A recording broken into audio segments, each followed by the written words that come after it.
Elena Brooks didn't know his name when she said it.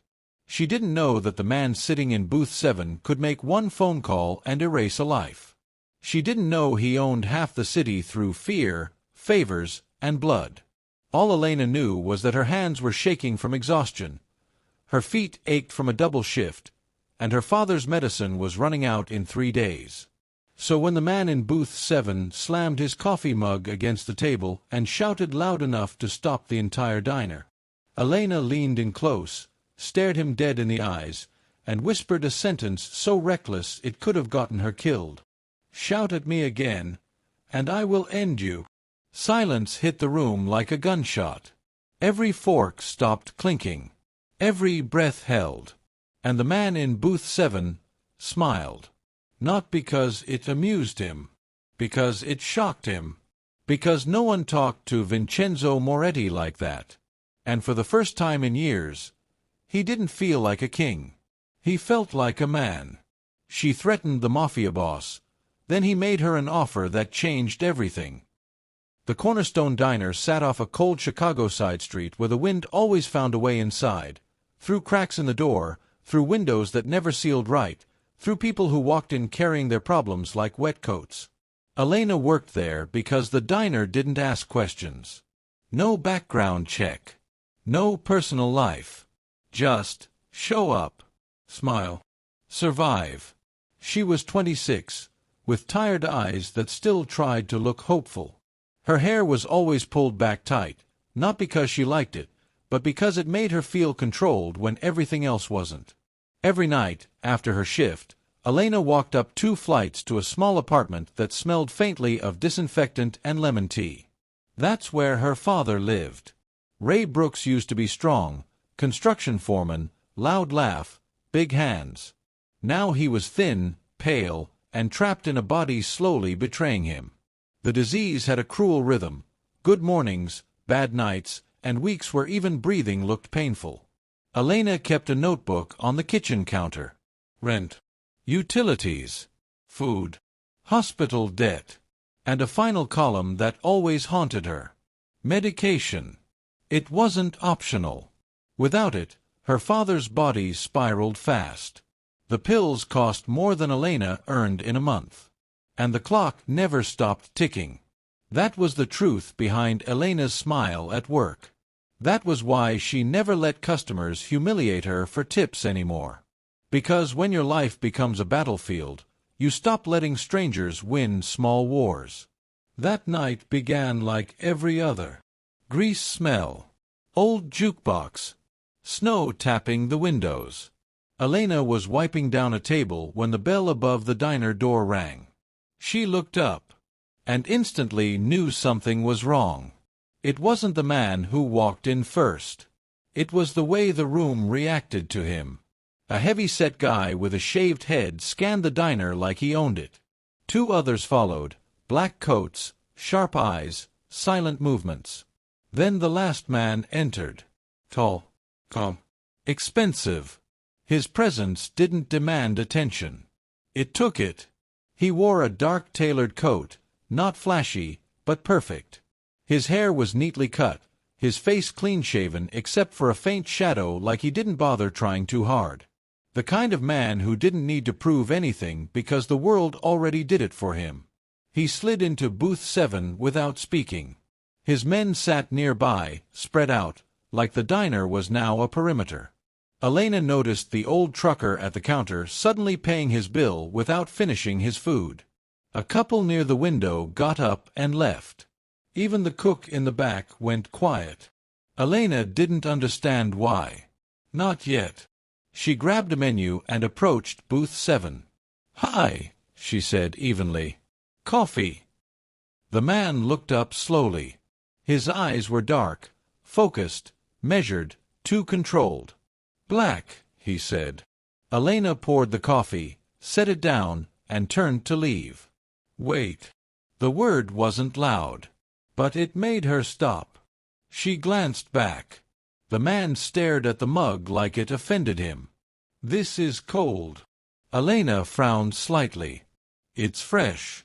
It's cold," he repeated, voice sharper now. Elena held his gaze. "Okay," she said.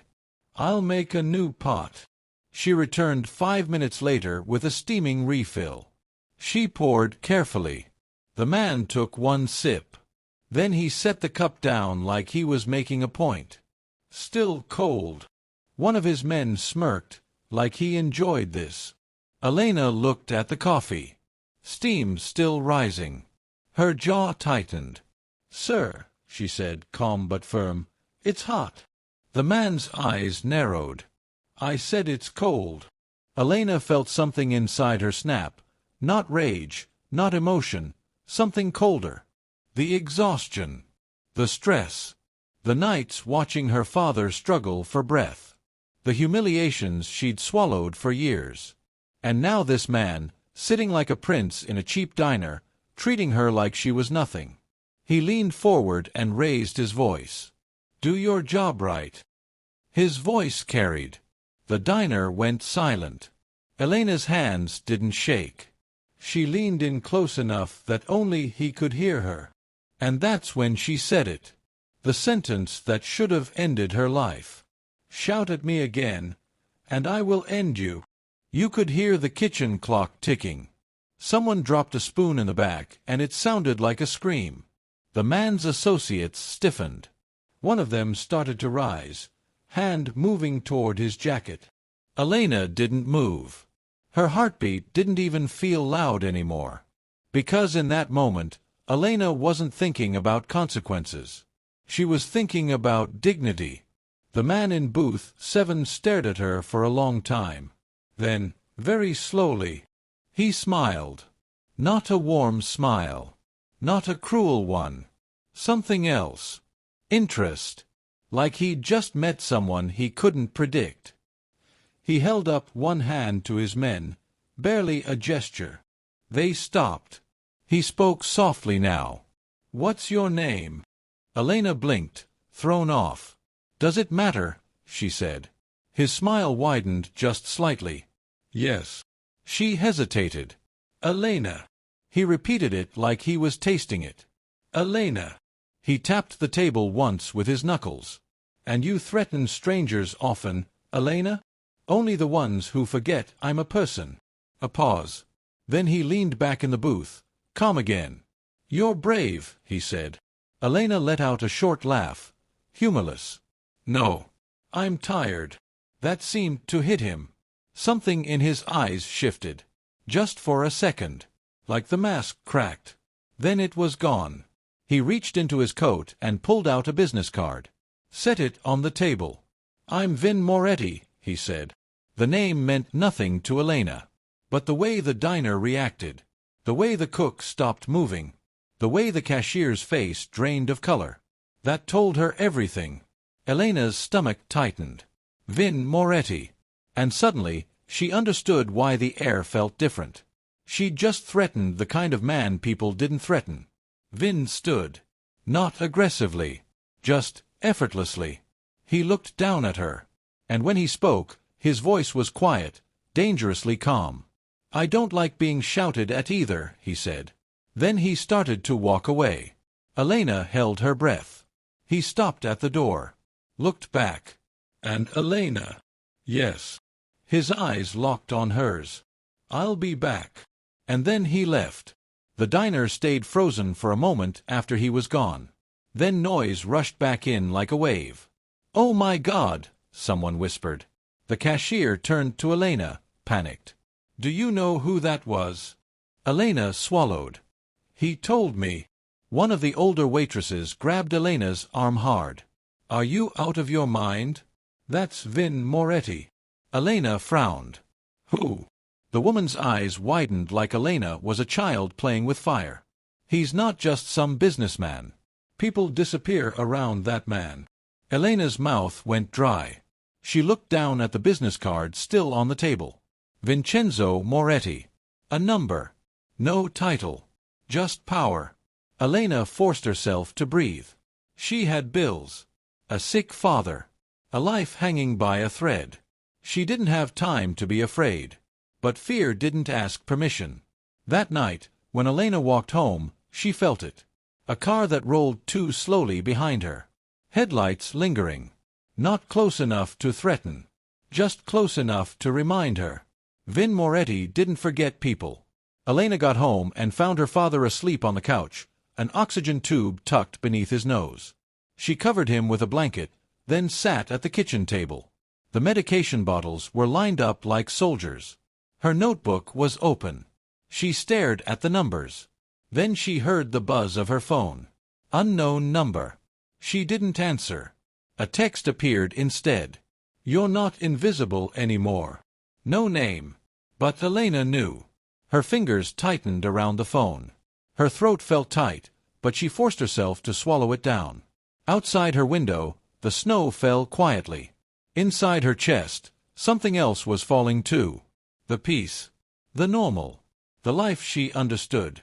Because somewhere out there in Chicago, a powerful, lonely mafia boss had been challenged in public. And instead of punishing her, he was coming back. And Elena didn't yet know the real reason why. Because when Vin Moretti returned, it wouldn't be for coffee. It wouldn't be for an apology. It would be for a choice. A choice that would pull Elena into his world. Force her to fall for the one man she should fear. And eventually make her betray him to save the only family she had left. And when Vin discovers the betrayal, he won't shout. He won't threaten. He'll do something far worse. Vin Moretti did not return the next night. He returned the night after that. And this time, he came alone. No bodyguards. No perimeter. No spectacle. Just the most feared man in Chicago walking into the Cornerstone Diner like he belonged there. And the moment Elena saw him, she knew something had shifted. This wasn't about intimidation anymore. This was about intention. The bell above the diner door rang softly. Elena looked up. Vin stood there without the heavy coat, without the entourage. Just a charcoal suit and a quiet confidence that felt controlled. The room still reacted, but not as sharply. He chose booth 7 again. Elena took a slow breath and grabbed a coffee pot. When she approached, he didn't look up immediately. He was reading something on his phone, brow faintly furrowed. "Coffee?" she asked evenly. He glanced up. "Only if it's hot." A hint of humor. Elena didn't smile. She poured. Steam rose between them. He didn't complain. Instead, he looked at her like he was studying something rare. "You didn't Google me?" he asked casually. "No. You should. I don't bring work home." That answer amused him. He set his phone down. "You weren't afraid that night." "I was," she replied honestly. "I just didn't care." That caught him off guard. "You didn't care," he repeated. Elena met his gaze steadily. When you're watching someone you love fade a little every week, a man yelling about coffee doesn't rank high. The words slipped out before she could stop them. And for a moment, Vin didn't speak. The mask shifted. "What's wrong with him?" he asked quietly. Elena stiffened. "That's personal." Vin nodded slowly. "Fair." He reached into his jacket and placed a folded envelope on the table. Elena's eyes dropped to it. "I don't take tips like that," she said. "It's not a tip." "Then what is it?" "An offer." Vin leaned back slightly. "I own several companies," he began smoothly. "Construction, import logistics, private security." Elena raised an eyebrow. "Legitimate ones?" A faint smirk touched his mouth. "Define legitimate." She didn't react. He continued. "I need someone who doesn't scare easily. Someone who speaks honestly. Administrative oversight. Good salary." "How good?" "6 figures." Elena's heart skipped. That was more than she could make in 5 years at the diner. She stared at him. "And what's the catch?" "There isn't one. There's always one." Vin's jaw tightened slightly. "You think I'm trying to buy your silence? You're trying to buy something." A pause. Vin's voice softened. "I'm trying to buy time." That confused her. "For what?" "For someone to remind me what normal feels like." The honesty in that sentence didn't sound rehearsed. It sounded tired. Elena swallowed. My answer is no. He blinked once, surprised. You didn't even think about it. I did. And I don't want to owe you. That word lingered between them. Oh. Vin studied her carefully. You wouldn't. Everyone owes someone in your world. That hit deeper than she realized. His eyes darkened, not with anger, but recognition. He stood slowly. I'll leave the offer open. He walked toward the door, then stopped. Elena. She looked up. You're not as far from my world as you think. And then he left. 3 nights later, Elena noticed the gray sedan. It wasn't obvious. It didn't idle outside her building. It just existed nearby. At the corner. Across the street. Different times. Same car. Her stomach tightened. She told herself she was imagining it. Until one afternoon at the pharmacy. She overheard her name. Brooks, right? She turned. A man in a neat coat stood beside her. Polite smile. Sharp eyes. You're Elena Brooks. Yes. He extended a card. Daniel Harper. Federal Bureau. Her pulse froze. I'm sorry, she whispered. He lowered his voice. We'd like to ask you a few questions about Vincenzo Moretti. The world tilted. How do you? We know he's been visiting your workplace. Elena's breathing grew shallow. I don't know anything about him. That's not what we're asking. Harper leaned closer. We believe Mr. Moretti's brother is preparing to move significant assets offshore. We're building a case. Elena's mind raced. Why her? Why now? Harper's tone softened slightly. We're not here to scare you.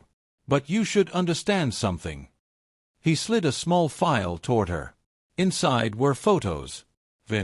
Marco. Meetings. Ships. Money trails. He's not just a businessman, Harper said quietly.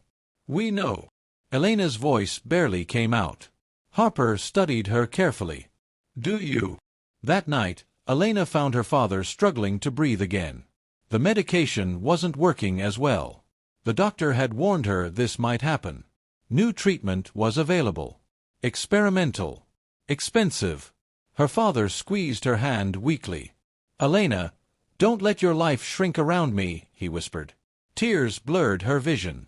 I won't. But she already felt it happening. Her world was narrowing. Bills stacking. Time running out. And now, Vin Moretti on one side. The federal government on the other. Both watching her. Both needing something. Vin returned again. This time, he didn't order coffee. Dinner, he said simply. No. 17 minutes. She blinked. What? 17 minutes. Public restaurant. You can leave any time. She hesitated. He leaned forward slightly. You deserve to know who you're refusing. Her heart pounded. This was reckless. Dangerous. But part of her needed clarity. 17 minutes, she agreed. They met at a quiet Italian restaurant downtown. No bodyguards in sight. Vin ordered wine. She ordered water. He didn't touch his glass. My daughter doesn't speak to me, he said without preamble. Elena blinked. That's your opening. It's the truth. He stared at the table briefly. She said I built everything on fear. That one day it would collapse. And will it? Elena asked. He held her gaze.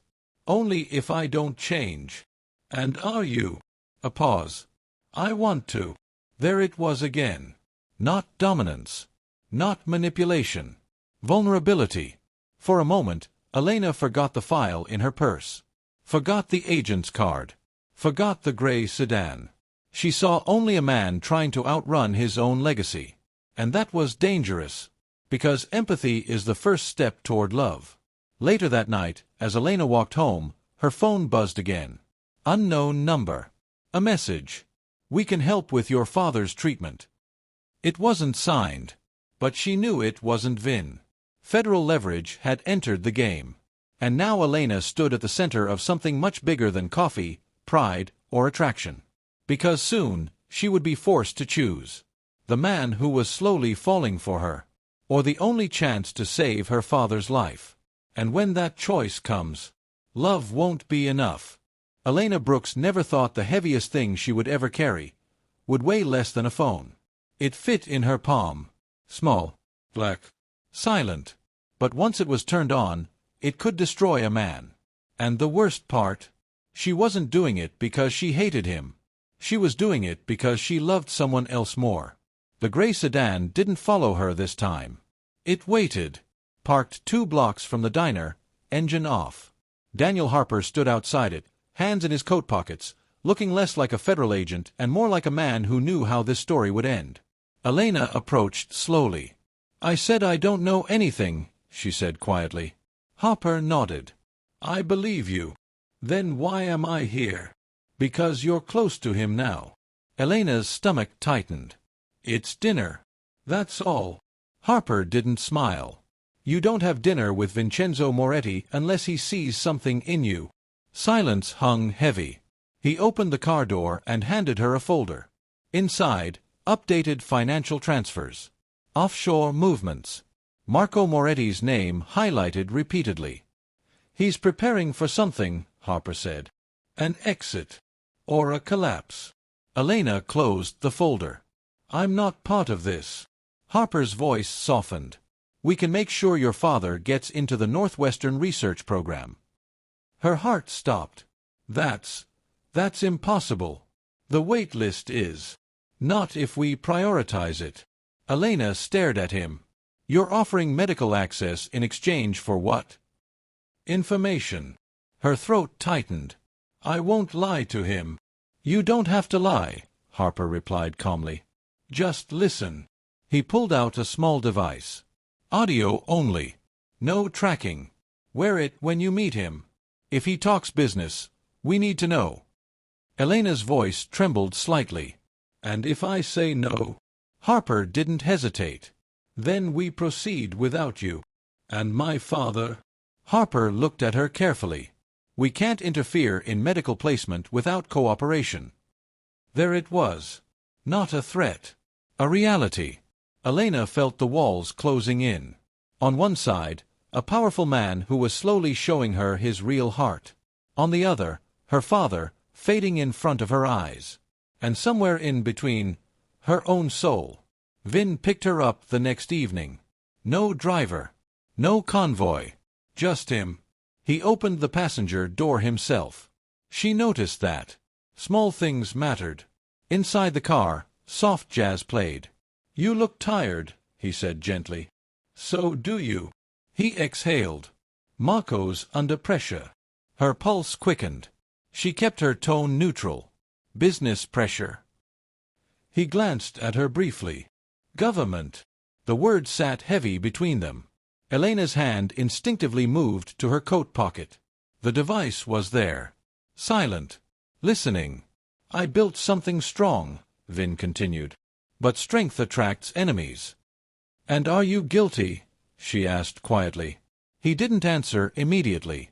Instead, he pulled the car over near Lake Michigan. City lights reflected in the water. He turned to face her fully. "I've done things I'm not proud of." That wasn't denial. That was admission. "But I never hurt people who didn't deserve it." She swallowed. "Who decides that?" He met her eyes. "I used to." A pause. "And now?" "I'm trying not to." That sentence almost broke her. Because it didn't sound like manipulation. It sounded like confession. The device in her pocket suddenly felt heavier. Weeks passed. Dinner became routine. Conversation became intimate. He told her about growing up in Little Italy. About his father teaching him loyalty before he taught him math. About the first time he realized fear worked faster than kindness. Elena told him about her childhood too. About hospital corridors. About watching her father shrink. About pretending to be strong because someone had to be. One night, he reached across the table and took her hand. No force. No dominance. Just warmth. "I don't feel hunted when I'm with you," he admitted. She almost pulled away. Instead, she whispered, "You should." He smiled softly. Maybe. And that was the moment Elena knew. She was falling in love. Not with the empire. Not with the power. With a man who wanted to leave it behind. And that made what she was doing unforgivable. It happened accidentally. Or at least, that's what she told herself. They were at his house. A private estate north of the city. No guards visible, but security was everywhere. He was on the phone in the study. She wasn't meant to hear. But she did. "Move it before Friday," he said quietly. "Marco can't be exposed." She froze. The device in her coat pocket was active. Her heart pounded violently. He ended the call and stepped out. Saw her standing there. He didn't look angry. Just thoughtful. "You heard that?" It wasn't a question. She forced her voice steady. "I wasn't trying to." He walked closer. "Elena, there are things I can't explain yet." That hurt more than if he'd lied. "Then when?" she whispered. He reached for her face gently. "When I know you're safe." Safe. The word echoed. Safe from what? From him? From his enemies? Or from the truth? 3 days later, the news broke. Marco Moretti indicted on federal charges. Money laundering. Conspiracy.